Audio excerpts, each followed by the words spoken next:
DJ वाला ओठ दाई बेस रे डीजे वाला ओठ दाई बेस रे डीजे मुन्नारा ओठ दाई बेस रे रूपम रिकॉर्डिंग स्टूडियो जीवा चौक मधुबनी।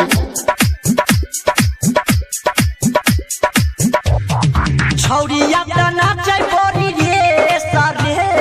डीजे वाला ओठ दही बेस रे डीजे वाला ओठ दही बेस रे छौरिया त नाचे बोरी रे सरे डीजे वाला ओठ दही बेस रे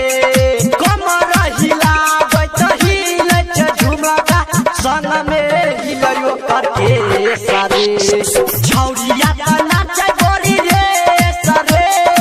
डीजे वाला ओठ दही बेस रे डीजे वाला ओठ दही बेस रे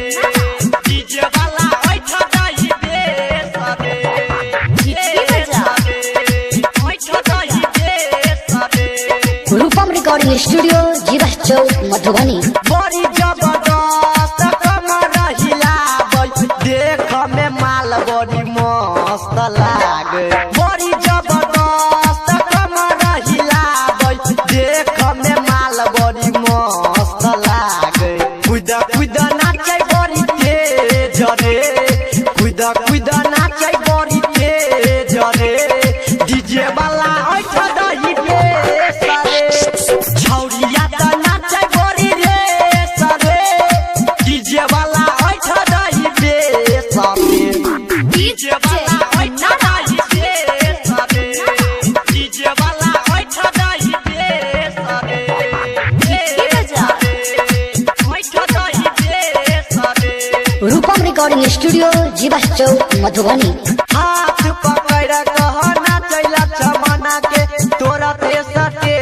बुझाया लक्षण से हाथ पकड़ कह नाचैला चमना के तोरा तेज बुझाया लक्षण से यादव बलराम कहे के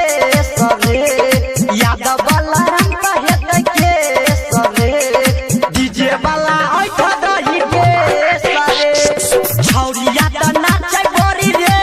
सरे डीजे वाला ओठ दही बेस रे रूपम रिकॉर्डिंग स्टूडियो जीवा चौक मधुबनी। Mobile number 91109636।